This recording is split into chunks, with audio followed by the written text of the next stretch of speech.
the big truck. Okay, so in my last video I was talking about studios. And, you know, investing money in a home studio is a good idea if you don't want to be professional. Now, hear me out. I know, what are you talking about? I can get a better sound out of my home studio than half the studios in Hollywood. That's probably true for some people. How much time have you spent on it? You know, how much money have you invested in it? And you're still on a budget. You know, I got a $10,000 studio. You're still, well, that's $10,000 studio is not going to have the tools a $100,000 studio has, and a million or $100,000 studio is probably not going to have the tools of that. But even at that, it's not the equipment. It's not the equipment. Really, what you want to pay for, like, let's put it to you this way: you could have $1 million studio, but with not a lot of experience, you're not going to get much out of it. Or you could be a guy with just Pro Tools or GarageBand, and you know you're a master sound engineer.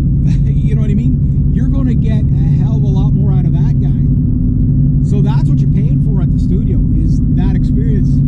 You know, to save you the mistakes of recording things.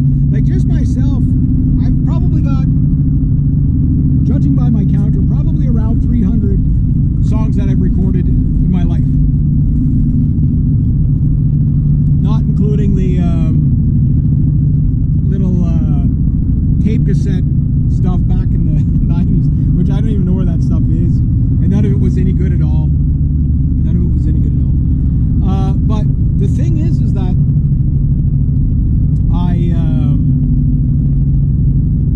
I learn different things every time I record, right? Like, there is no just hit the easy button and you're going to get a great sound. It doesn't work like that. It's very time consuming to do a mix down. It really is. That's why most of my stuff doesn't sound the greatest. Like, it sounds okay enough to get the idea. But if I want to really sell it, you know, I got to do whatever my budget is. But again, this is where the credit card comes in. So let's say I can make a song for $1,200 bucks, but it sounds like the best recording you could possibly get. Not going with like a big brand name studio, but just going, okay, this is a really reputable studio. This guy can get really good metal guitar sounds. That studio over there, that guy gets the best clean sounds out of your, you know, they've got like 30 Fender amps there, you know. He's fishing. Is he out there? Jesse was out on the ice anyway. Don't know if I want to be on the frickin' ice today though. I know it's thick there, but when you get these things, you get soft spots. But my buddy Paul just pulled a gigantic pike out of there yesterday. It's like basically it's his. He's got like waterside property, so he's pretty lucky. But anyway, getting back to the studio. So to pay a sound engineer, and I watch Spectre Studios with Glenn Frick there. He's a character. He's a character. There's no doubt about that. I think he's a force for good in the world. I don't agree with everything he says, but listening to some of the mixes that guy makes, I can't get that. And a lot of it is just, here's a bullshit demo of just to give you some sound samples. If that's what he's getting out of his sound samples, imagine if you're paying the guy to get something good. You know what I mean? So you want to find a guy like that, or even more experienced than him. You know, and that's what it comes down to. So I'm not looking at it as I'm going to make $1 million off of a song, but I was listening to, I think it was Rick Beato. I don't watch Rick Beato too much because his videos are usually too long and I'm usually following all kinds of other stuff. But he was talking to this guy that was a working, he said he called the middle class, the video was entitled something along the lines, the middle class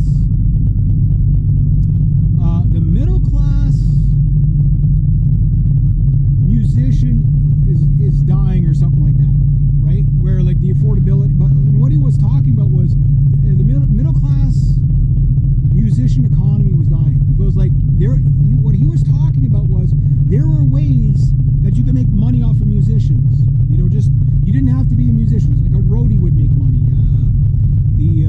The guy that would need a soundtrack for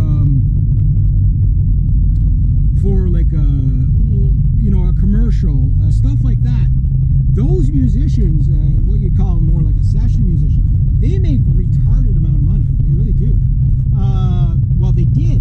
Now it's getting, because everything's at home. You know, everything's the easy button. Kind of like how digital photography kind of killed the photographer, right? Except for the wedding photographers, they're still doing phenomenal. But the point I'm making is that they got to a point where it's like all that middleman stuff was just, you didn't need it anymore. You know what I mean? So, is what it is. It's kind of like how selling records and selling, you know, stuff like that, it doesn't make you the money. Live playing can still make you a lot of money, but you got to find the right venues.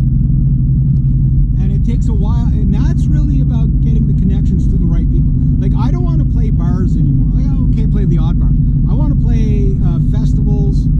Don't really want to do weddings, but weddings do play well, pay well. I've never been a musician at a wedding, or playing at a wedding. But there's money, but that's a tough order too. You know what I mean? Because you're on somebody else's dime. You know, like a bar is not like, you know, the wedding planner. You know what I mean? Wedding planner, you play this song, you play that song, and then there's a request, and then of course you got to deal with the bride's mom. You know what I mean? And every wedding has been the same as a wedding photographer. Every wedding I've done has been the same. It's levels, but the one that's going to ask you for stuff is usually the bride's mom.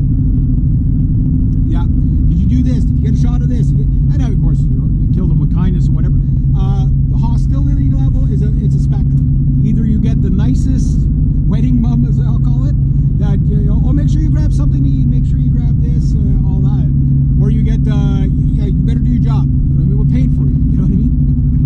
You know, like, so it's all. So I can imagine with the band, it's even worse, but the money's good. So, you know, you never want to be the guy that's in the band, wedding band, you know, playing a wedding, and you get a bad rep or something. Oh, that band we hired was lousy. They were too loud. They couldn't take requests. So there's stuff like that. You really got to kind of know what you're getting yourself into, what the expectation is, and you got to be honest with yourself whether you can fill those people. Because some people, when it comes to weddings, you can't fill their expectations because they're just stressed out, right? So they're freaked out about everything. You know, like what's supposed to be the most joyful day for some people could be like the most stressful. Why? I don't know. It just is what it is. Right? So there's that. But getting back to the studio stuff. So here's the way I'm thinking. I spent $2,000 setting up the studio, right? Well, technically I've already spent like $1,600 back in 2006, right? And I make my demos. But then I say, okay, well, I find a studio that's in a price range that I can do, that has 10 times the level of equipment, and more importantly, more hands-on experience. You know, okay, can I listen to some of your work? Yes, here, listen to this. You're into the metal genre? Here's my metal genre. You're into the country genre? Here's my country genre. And you listen to it. Hey, I love how he mixed that down. And you got to be very critical, right? Because, like, if it's something that you can't do, then you're going to pay the guy. If it's something you can do, you don't pay the guy, you do it, right? Like, the biggest problem with my machine is, even though when I record, I make sure my signal doesn't peak, but when I do the mix down, there's always a bit of like little peakiness in there. And I think it's the technology, because there's frequencies I just can't take away. The option's just not there. But in the studio, they could do that and it would clean up the sound, like particular for the bass. You know, like as soon as I mix in the bass, to get a clean enough bass sound where it's not just, you know, sounds like speakers buzzing. And once you hear that buzz, it's like, okay, that's the limit. Okay, how do I get rid of that? And you turn this knob, you turn this dial, you adjust this EQ, and you find out it just can't be done, you know? So I know my equipment well enough and my limitations. So I need something newer that can, you know, clean up my mix to give it a really professional sound. But the equipment I would need to